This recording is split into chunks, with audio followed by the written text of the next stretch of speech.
Hello दोस्तों, my YouTube channel अकाल 56 में आप लोग का स्वागत है। तो दोस्तों आज हम लोग भारत भूगोल का परिचय पढ़ेंगे, जिसमें भारत भूगोल के बारे में बहुत ही सामान्य जानकारी दिया गया है। भारत के अंतिम सीमा बिंदु के बारे में बताया गया है। भारत की मुख्य भूमि एवं तटरेखा की लंबाई के बारे में बताया गया है। अंतर्राष्ट्रीय सीमा पर स्थित राज्य के बारे में बताया गया है। ठीक है दोस्तों, तो क्लास बहुत ही शानदार होने वाली है। आप लोग बने रहिए वीडियो क्लास तक। आइए हम लोग देखते हैं भारत का भूगोल एक परिचय। ठीक है, तो ध्यान से आप लोग इस वीडियो को देखिएगा, जिसमें 4 पॉइंट बताया गया है। भारत का भूगोल सामान्य जानकारी, भारत के अंतिम सीमा बिंदु, भारत की मुख्य भूमि एवं तटरेखा की लंबाई एवं अंतर्राष्ट्रीय सीमा पर स्थित राज्य, इन सब की जानकारी इस वीडियो में आप लोग को दी गई है। आप लोग बन रहे वीडियो क्लास तक। क्लास बहुत ही शानदार होने वाली है। आइए हम लोग शुरू करते हैं फर्स्ट टॉपिक को। तो दोस्तों हम लोग फर्स्ट पॉइंट में देखेंगे भारत का भौगोलिक स्थिति। ठीक है, तो भारत की भौगोलिक स्थिति के बारे में हम लोग पढ़ने चल रहे हैं।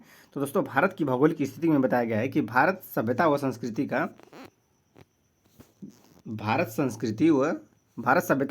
का विकास सिंधु घाटी सभ्यता से माना जाता है। ठीक है दोस्तों, तो भारतीय जो सभ्यता है वो भारतीय सभ्यता व संस्कृति का विकास जो है कहाँ से माना जाता है दोस्तों?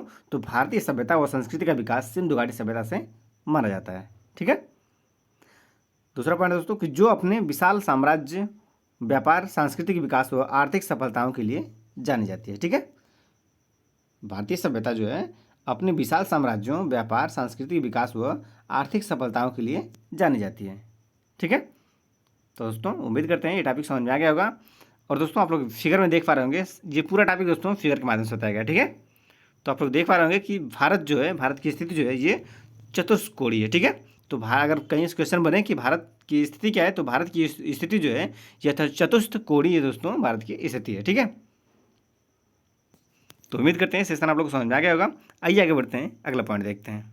अगले पॉइंट हम देखते हैं दोस्तों भारत का भौगोलिक स्थिति। ठीक है, तो भारत की भौगोलिक स्थिति में दोस्तों आप लोग देख पा रहे होंगे कि इसका नाम आर्यवर्त उत्तर भारत में बसने वाले आर्यों के नाम पर किया गया है। ठीक है, तो आर्यवर्त दोस्तों उत्तर भारत में बसने वाले आर्यों के नाम पे इसका नाम पड़ा था आर्यवर्त। ठीक है, अगला पॉइंट है इन आर्यों के शक्तिशाली राजा भारत के नाम पर यह भारतवर्ष कहलाया। ठीक है, मतलब एक राजा हुआ करता था भरत नाम का, उसी के नाम पर दोस्तों यह भारतवर्ष नाम पड़ा है। ठीक है, जहाँ पे भी फिगर आप लोग देख पा रहे होंगे दोस्तों। तो आइए आगे बढ़ते हैं। अगला पॉइंट हम लोग देखेंगे उत्तर भारत का पर्वतीय क्षेत्र। ठीक है दोस्तों, तो उत्तर भारत का पर्वतीय क्षेत्र के बारे में हम लोग देखने चल रहे हैं। ये देखिए उत्तर भारत के पर्वतीय क्षेत्र हैं ये। अगला पॉइंट है वैदिक आर्यों का निवास स्थान सिंधु नदी घाटी में था। ठीक है, तो वैदिक आर्यों का निवास स्थान कहाँ था दोस्तों? तो वैदिक आर्यों का निवास स्थान सिंधु घाटी नदी में था।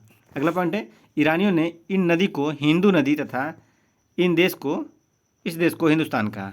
किसने कहा दोस्तों? तो ईरानियों ने इस नदी को हिंदू नदी तथा इस देश को हिंदुस्तान कहा। ठीक है, यूनानियों ने सिंधु नदी को इंडस तथा इस देश को इंडिया भी कहा है।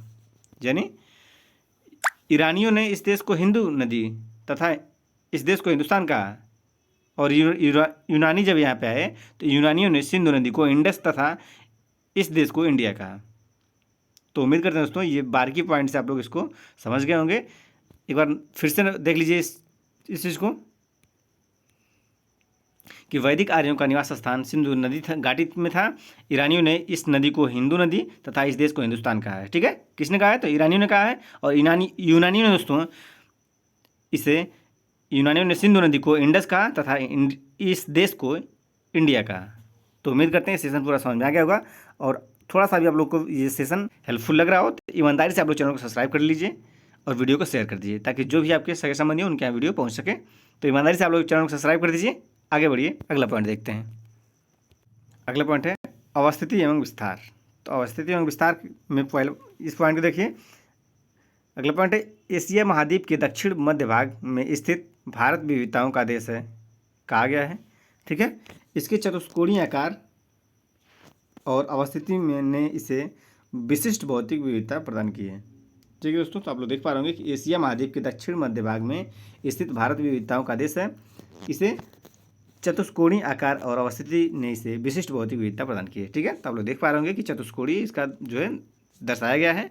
आप लोग फिगर में देख पा रहे होंगे। आइए आगे बढ़ते हैं, अगला पॉइंट देखते हैं। यहाँ पे देखिए आप लोग, तो दोस्तों यहाँ पे औसत विस्तार में आप लोग देख पा रहे होंगे कि इस देश के उत्तर में ऊंचे हिमालय पर्वत, मध्य विशाल नदी द्रोणियाँ और उत्तर पूर्वी और दक्षिणी भाग में वाच्छादित पहाड़ियाँ तथा उत्तरी पश्चिमी भाग में रेतीली मरुस्थलों का विस्तार है। ठीक है दोस्तों, तो आप लोग यहाँ पे देख पा रहे होंगे फिगर में कि इस देश में उत्तर में ऊंचे हिमालय, यहाँ पे आप लोग देख पा रहे होंगे ऊंचे हिमालय में उत्तर के साइड में ऊंचे हिमालय पर्वत, मध्य में विशाल नदी, तो आप लोग मध्य में विशाल नदी भी यहाँ पे देख पा रहे होंगे। ठीक है, मध्य में विशाल नदी और द्रोणियाँ उत्तरी पूर्वी और दक्षिणी भाग में हैं। ठीक है, तो आप लोग ये उत्तरी और दक्षिणी भाग में आप लोग देख पा रहे होंगे। वाच्छादित पहाड़ियाँ था उत्तरी पश्चिमी भाग के रेतीली मरुस्थलों का विस्तार है। ठीक है, आगे बढ़ते हैं। अगला पॉइंट दोस्तों यहाँ पे देख लिए आप, यह उत्तर में हिमालय पर्वत, उत्तर पश्चिम में हिंदू कुश व सुलेमान श्रेणियाँ, उत्तर पूर्व में पूर्वांचल पहाड़ियाँ तथा दक्षिण में विशाल हिंद महासागर से सीमांकित एक बृहद भौगोलिक इकाई है। ठीक है दोस्तों, तो आप लोग फिगर में देख पा रहे होंगे कि यह उत्तर में हिमालय पर्वत, उत्तर पश्चिम में हिंदू कुश व सुलेमान श्रेणियाँ, उत्तर पूर्व में पूर्वांचल पहाड़ियाँ तथा दक्षिण में विशाल हिंद महासागर के सीमांकित एक बृहद भौगोलिक इकाई है। ठीक है, आइए आगे बढ़ते हैं। अगला पॉइंट देखिए, भारत का भौगोलिक स्थिति। तो दोस्तों भारत का भौगोलिक स्थिति हम लोग देखेंगे।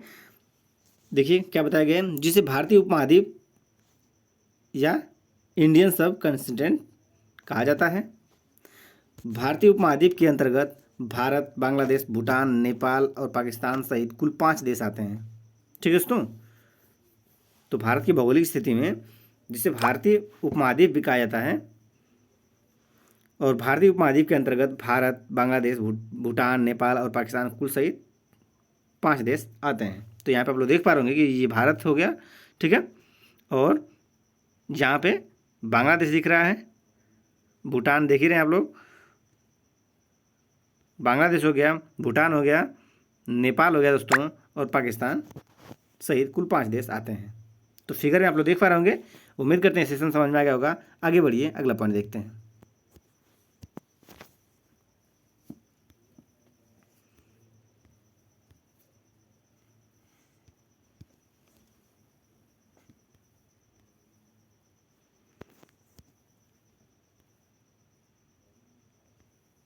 अगला पॉइंट है दोस्तों कि भारत की भौगोलिक स्थिति। तो दोस्तों भारत की भौगोलिक स्थिति में देख पा रहे होंगे आप लोग कि क्षेत्रफल की दृष्टि से भारत से बड़े देशों का क्रम इस प्रकार है, यानी रूस सबसे बड़ा है। ठीक है, दूसरे नंबर पर कनाडा, तीसरे नंबर पर चीन और 4th नंबर पे संयुक्त राज्य अमेरिका, ब्राज़ील, ऑस्ट्रेलिया और भारत है। ठीक है, तो दोस्तों जहाँ पे आप लोग देख पा रहे होंगे क्षेत्रफल की दृष्टि से भारत की जो भौगोलिक स्थिति है, तो उसमें क्षेत्रफल की दृष्टि से देखा जाए तो भारत से बड़े देशों का क्रम इस प्रकार है। सबसे बड़ा रूस है, कनाडा है, चीन है, संयुक्त राज्य अमेरिका है, उसके बाद ब्राज़ील है, ऑस्ट्रेलिया, उसके बाद दोस्तों भारत है। ठीक है, तो उम्मीद करते हैं ये सेशन समझ में आ गया होगा। आइए आगे बढ़ते हैं, अगला क्वेश्चन देखते हैं। जैसा कि आप लोग फिगर में देख पा रहे होंगे कि भारत की भौगोलिक स्थिति कितनी दिख रही है, तो आप लोग यहाँ पे देख पा रहे होंगे कि ये हमारा भारत है। तो यहाँ पे देख पा रहे होंगे कि रूस सबसे बड़ा दिखाई दे रहा है, ये उत्तरी अमेरिका, दक्षिणी अमेरिका, ठीक है, अफ्रीका भी देख रहे हैं कि भारत से बड़ा दिख रहा है। दोस्तों उम्मीद करते हैं ये क्रम आप लोग को समझ में आ गया होगा और आप लोग देख पा रहे होंगे फिगर में भी। आइए आगे बढ़ते हैं। अगला पॉइंट है दोस्तों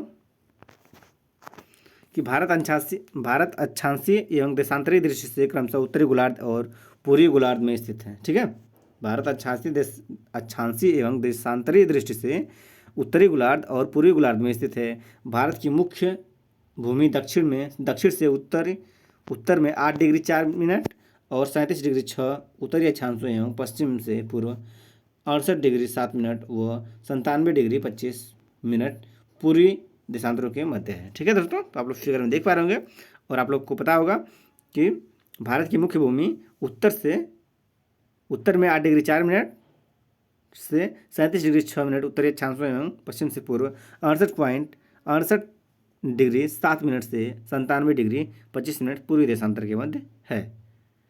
तो उम्मीद करते हैं सेशन समझ में आ गया होगा। आगे बढ़िए, अगला पॉइंट देखते हैं। अगला पॉइंट है भारत का मुख्य बिंदु।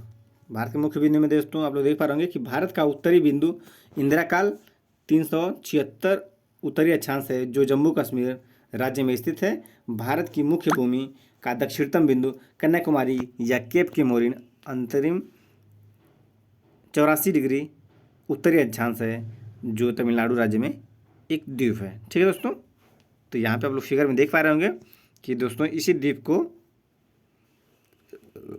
कन्याकुमारी में कैप के मोरिन कहा जाता है। ठीक है दोस्तों, यही जो है इंदिरा काल के नाम से भी जाना जाता है। इंदिरा काल भारत के जम्मू कश्मीर में है। ठीक है, और इंदिरा पॉइंट दोस्तों ये कन्याकुमारी के ये जो हिस्सा है इसे इंदिरा पॉइंट कहा जाता है। ठीक है, और इसे ही कैप के मोरिन भी कहा जाता है। तो उम्मीद करते हैं सेशन समझ में आ गया होगा। आगे बढ़िए, अगला पॉइंट देखते हैं। अगला पॉइंट है भारत का मुख्य बिंदु में कि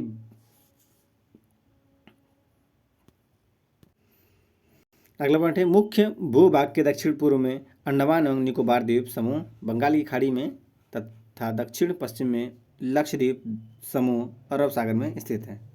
ठीक है दोस्तों, तो मुख्य भूभाग के दक्षिण पूर्व में अंडमान एवं निकोबार द्वीप समूह है और बंगाल की खाड़ी में तथा दक्षिण पश्चिम भाग में लक्षद्वीप द्वीप समूह अरब सागर में स्थित है। आगे बढ़िए, अगला पॉइंट है यह वर्ष 2004 में सुनामी लहरों के कारण समुद्र में जलमग्न हो गया था। ठीक है दोस्तों, तो यह जो है वर्ष 2004 में सुनामी आई थी, उस सुनामी लहरों के कारण समुद्र में जलमग्न हो गया। इस बिंदु को ही पहले पिग्मेलियन पॉइंट या पार्सन पॉइंट के नाम से भी जाना जाता था। भूमध्य रेखा से इसकी दूरी 876 किलोमीटर है। ठीक है दोस्तों, तो जो पिग्मेलियन पॉइंट है या पार्सन पॉइंट है दोस्तों, पिग्मेलियन पॉइंट को ही पार्सन पॉइंट के नाम से जाना जाता है और भूमध्य रेखा से जो है ये इसकी दूरी 876 किलोमीटर है। आगे बढ़िए, अगला पॉइंट है कि भारत का सबसे दक्षिणतम बिंदु इंदिरा पॉइंट जो अंडमान निकोबार द्वीप समूह के ग्रेट निकोबार द्वीप का दक्षिणी बिंदु एवं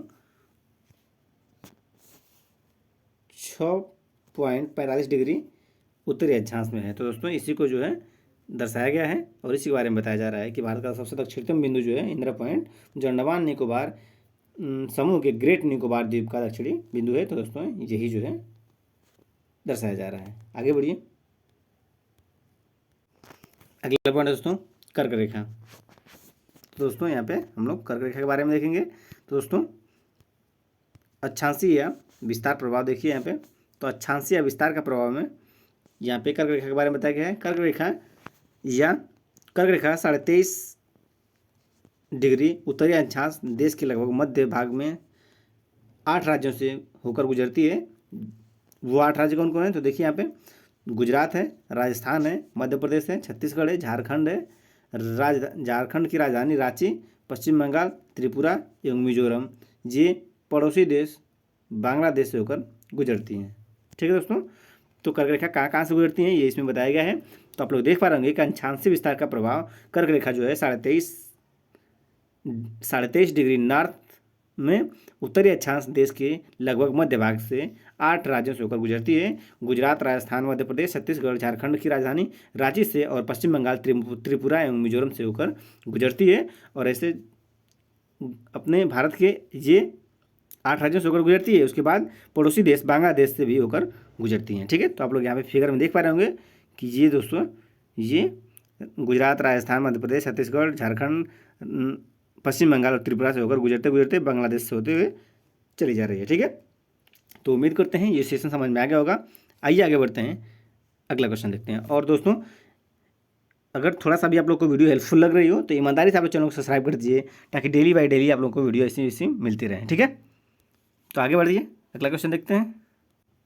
अगला पॉइंट हम लोग देखेंगे कर्क रेखा 23.5 अंश, यहाँ पे 1/2 कर लीजिएगा, मतलब 23.5 डिग्री उत्तरी अक्षांश भारत को लगभग 2 भागों में बांटती है।